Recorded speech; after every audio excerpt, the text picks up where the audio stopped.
Hi, thank you so much for joining me today. Our session today is Breaking Down Barriers with UDL. My name is Jessica Pio. This is my 19th year in education. I spent 14 years as a classroom teacher. I taught first grade and third grade. And then I spent 4 years as an instructional coach. And then I'm in my first year as an assistant principal.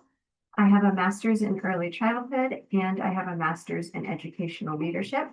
I'm a national board certified teacher, and I'm also a member of the AZ K-12 Center Teacher Solutions team. Some of our outcomes for today, we're going to start off with defining UDL. We're then going to dig into understanding the 3 principles, and then we're going to talk about the benefits of UDL. I have a note catcher for today's session, so feel free to take notes on this document or any other way that you prefer. I will guide you through the different things that we're going to be working on today. And so again, the first thing is definition. So I will give you a second to get your note catcher ready.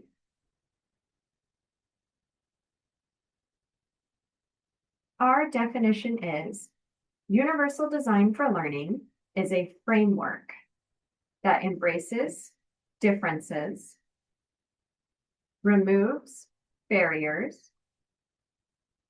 and supports all students through instructional approaches and learning experiences that maintain high expectations and rigor. So on your note catcher, go ahead and fill in that definition. And then I want to talk about the actual words universal design for learning, which is UDL. So universal, think about a universal remote that can be used with any brand name television. Universal in UDL means building curriculum and lessons that can be understood by any student. Design. When we design for those students that are in our margins, it works better for everyone. Imagine a building with a ramp and an automatic door.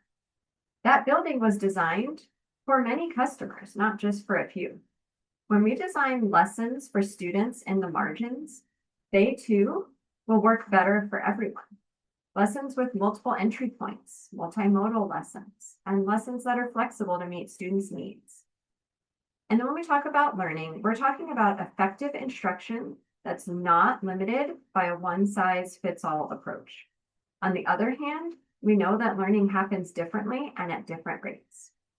So using this definition, we can now get deeper into our learning for today. So we're now going to talk about why UDL. Well, part of that thing that we're going to address today is that term marginalized students. And so what that means, marginalized students are students who differ from the dominant norms of identity. So this refers to students who may face systemic inequities and have unequal or limited access to educational opportunities due to factors like low socioeconomic status, race, disability, or other aspects of their identity. This can result in unfair treatment, exclusion, and a reduced sense of belonging within the school environment, which will impact their academic success and well-being. So by focusing on UDL, we can help to address those students that are marginalized. We can create accessibility for all learners. We can build empathy by making human-centered solutions. And we can provide supports and engage all students in learning. So on your note catcher, you do have a spot there to take some notes. So if you want to go ahead and fill in some of those examples for why we use UDL with our students. As we're going through today's presentation, feel free to pause and take notes as you need to. We are going to move into the 3 principles of UDL. And so that's the next section on your note catcher. So the 3 principles provide concrete suggestions for applying UDL to help teachers ensure that every learner can access and participate in meaningful yet still challenging learning opportunities. It's important to consider these principles when we design lessons because they're critical to developing accessible and equitable learning opportunities for everybody. The principles encourage teachers to think about barriers to instruction and design lessons to remove or reduce those barriers. Lastly, the three principles help build learner agency. When we talk about learner agency, we're referring to that feeling of ownership and control that learners have over their own learning. We're about empowering students to take an active role in their education and making choices and decisions about their own learning. We're providing students the opportunity to have a voice, a choice, and a responsibility in their learning and education. So here they are, one more time, a little bit more summed up. So we have critical to developing accessible and equitable learning experiences. We're reducing barriers to the design of instruction. And then we're building that learner agency.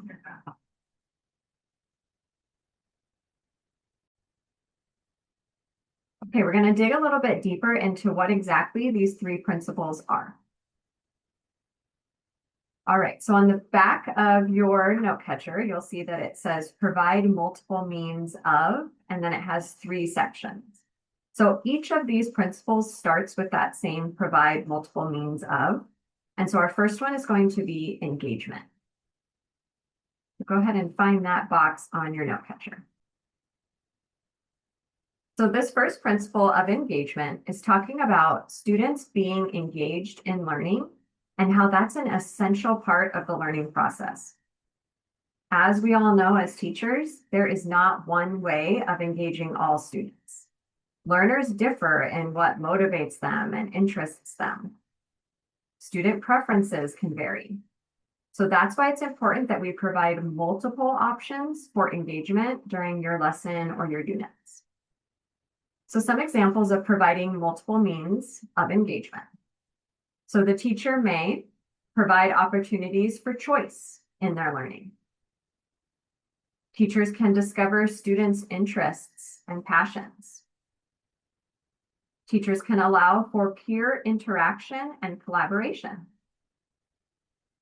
And teachers can link learning to students' lived experiences and cultures. We can invite students to interact with and co-create their own learning goals. So all of these different suggestions can help build learner agency and can also help reduce barriers to learning for students who are not feeling engaged.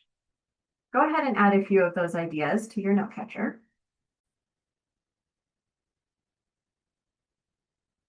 The second principle of UDL is provide multiple means of representation. Learners differ in the ways that they perceive and make meaning of information.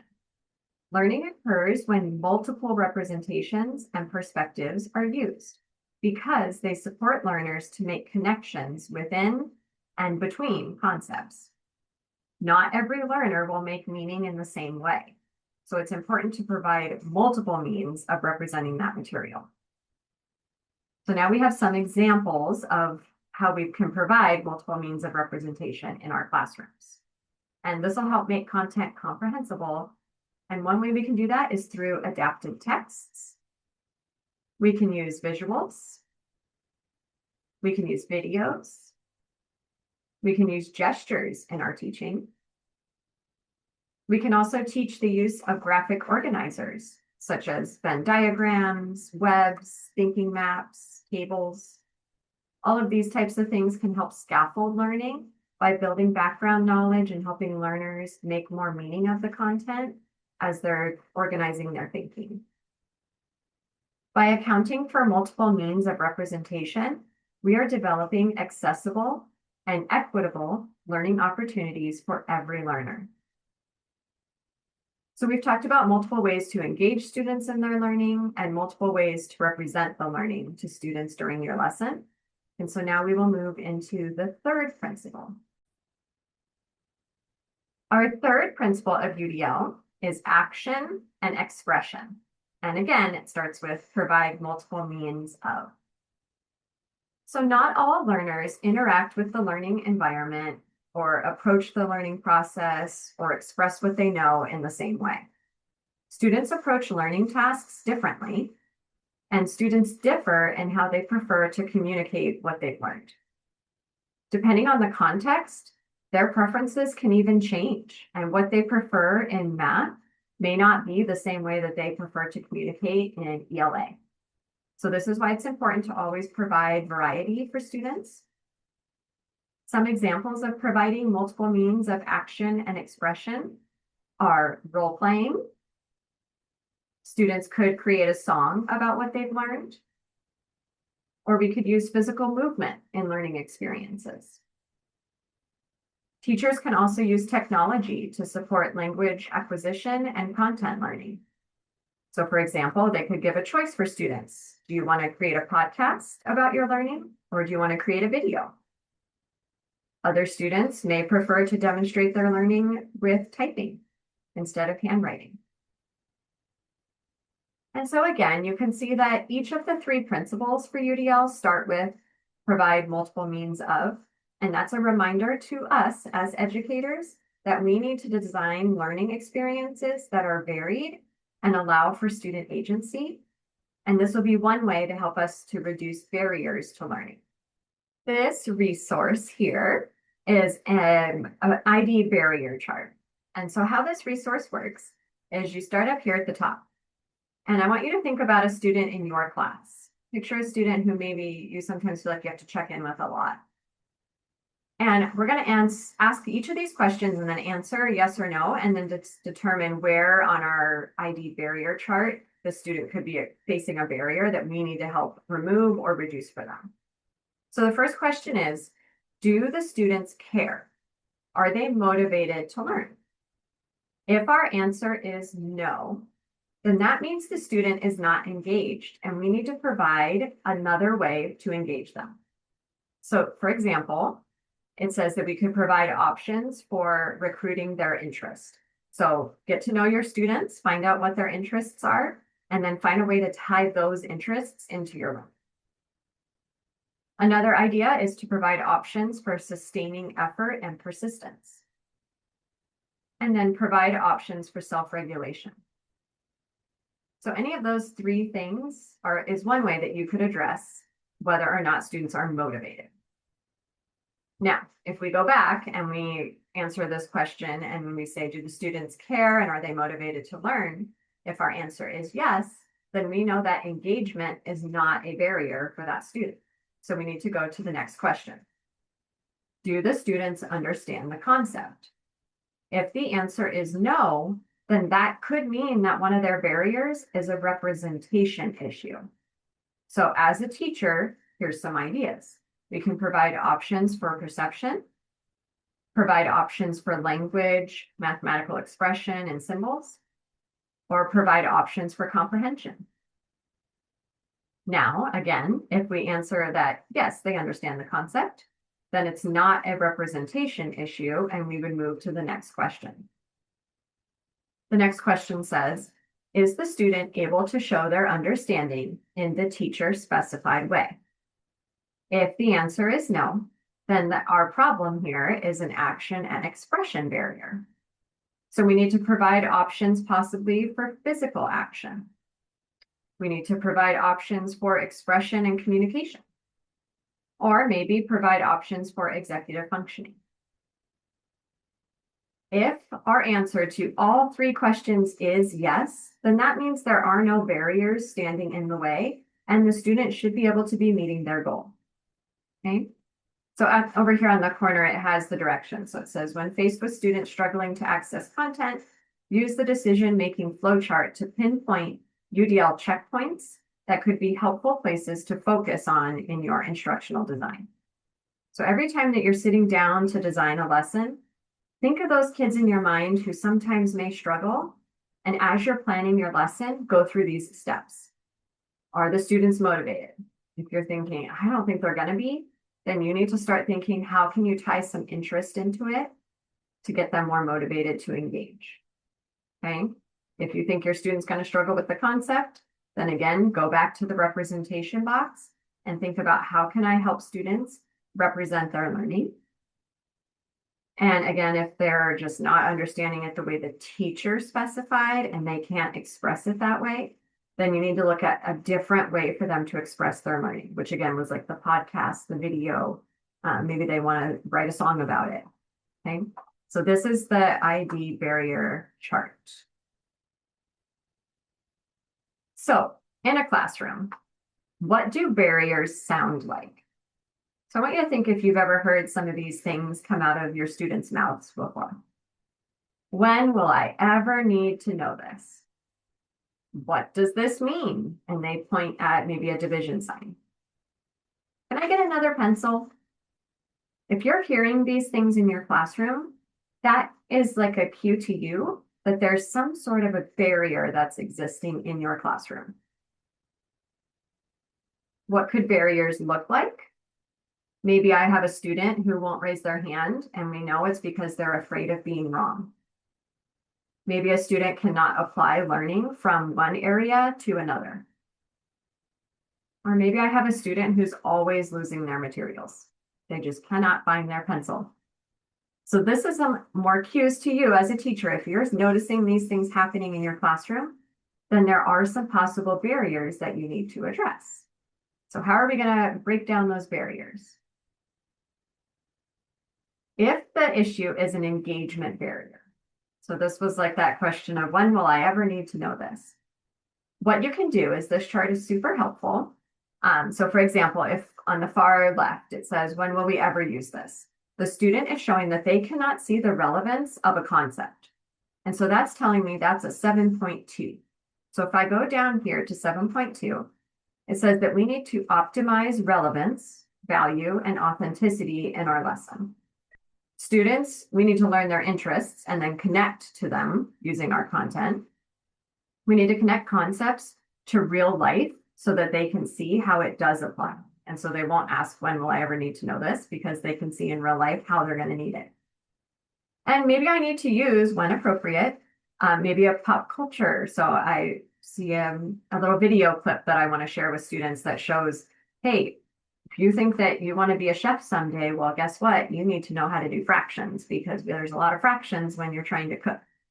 So providing some of those can help to remove the engagement barrier and get students more engaged in their learning. In the middle box, there's a good example on here of I hate group work. Students do not see the value of collaboration. I've definitely heard kids say that in my classrooms before. And so looking back, 8.3, I can foster collaboration and community. One thing that I have, as I've been in education longer and you learn from your mistakes, is have students do things in groups that are fun before you do something that is educational. So get them used to working in groups and in teams. Provide opportunity for them to get to talk to each other. And then you can take that and apply it into an educational group work setting. On the far right, one example is students lack confidence in trying new things in school. So if you notice that with one of your students, look at 9.1. It says promote expectations and beliefs that will optimize their motivation. We can model and build class culture around growth mindsets. That's huge. We can tell and reinforce through action that you believe your students can make their learning goals. Okay, so now we're going to look at representation barriers that you could have to remove.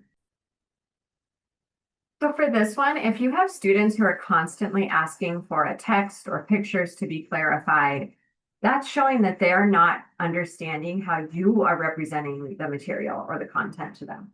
So that says 1.1. So if we go down to the chart, it says that we could present information digitally or give students the opportunity to customize how they are displaying. So for example, maybe you want to share a copy of your slides and then let students customize the font or the spacing to what works better for them. Here's the example of students forget the meaning of symbols. That's 2.3. So maybe I need to support decoding of text or mathematical notation and symbols. I can reinforce, identify, and define critical symbols and notations that are needed to meet learning goals. And I can show how they span across. And that was one of the other examples, was that students can't apply their learning from one area to another. And so how can we help to bridge that gap for them? Over here, students struggle talking about what they learned to others clearly. That's a 3.4. So for 3.4, maximize transfer and generalization. Show representations that span across student concepts, content, and are inclusive of both real life, but also stuff they need to know for standardized testing. And then if we are having any action and expression barriers, here's some ways that you can remove those. So if students appear to be bored with options and they aren't excited about showing their understanding and they don't think that any options are relevant to them, look at 4.1. We need to continue to vary our methods for response and give students options for how they can respond informally when we're checking for understanding, or formally if it's an assessment or a project. Give students options for how they move ahead, or maybe they need to stay back from learning concepts until they're ready. And we need to situate learning environments so that students have physical options where they can complete tasks. In the middle, we have one that says students have to constantly ask you for tools or supplies instead of getting the supplies themselves. That's 5.2. So that idea for how to address that barrier is students need autonomy to use tools in ways that increase meaning making when showing understanding. And we need to give students continual access to the tools in the classroom. And then another disengagement symptom that you might hear is, how do I know what you want me to do? So that's a good example of you need to make sure that when you're giving your objective in class and your learning target, that you're very clear in what the goal of the lesson is. And then allow students to develop their own strategies for how they're going to meet that goal.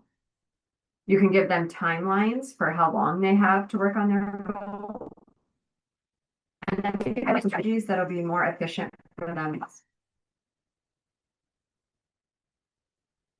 All right, so on our note catcher, you're going to see that there is a box that says, by embracing UDL, I will. And so that's where we're going to go next, is talking about educators who do embrace UDL and what some of that can look like. So again, when we think back to what our definition was for UDL for today, so I want you to flip back in your note catcher to our definition. So UDL is a framework that embraces differences, removes barriers, and supports all students through instructional approaches and learning experiences that maintain high expectations and rigor. So when we're using that framework to guide the design of our learning environments, we will make sure that we are being accessible, welcoming, and challenging for every learner. Educators who embrace UDL understand and expect that their students will have differences in how they engage, make meaning, and communicate their learning. The goal of UDL is to support learner agency, which means giving students the capacity to actively participate in making choices and taking responsibility in their learning. So on your note catcher, it says, by embracing UDL, I will. And so I want you to think about which of these bullet points is resonating with you the most right now after our session today, and which one do you want to commit to using with your students in your classroom, and how are you going to make sure that you are meeting the needs of every student in your classroom? So just take a few seconds right now to write down one commitment that you're going to make for your students.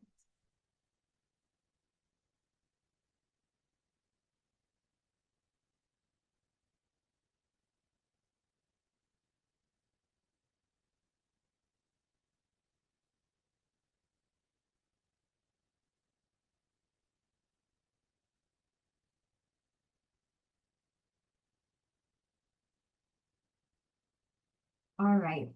I do have a QR code here for you. So if you could take a minute to scan this QR code, and it will give you access. It'll again share the slides with you and the note catcher, so you will always have access to those. But at the bottom of the page, it will also have some resources. And so it'll have that resource flow chart where it has the ID, and we ask, is the student motivated? Do they care? Yes or no? So you'll have access to that flow chart. And then you'll also have access to the charts that talk about removing the barriers and then the different strategies that you can try and the different interventions you can do. There's also some articles linked there if you would like to continue your learning from today and deepen your understanding of UDL. But I hope that you really found today useful and that you have made a commitment of how you are going to help remove those barriers for students in your classroom. And so thank you very much for being here today. And if you have any questions, feel free to reach out and I would be happy to answer them. Thank you so much.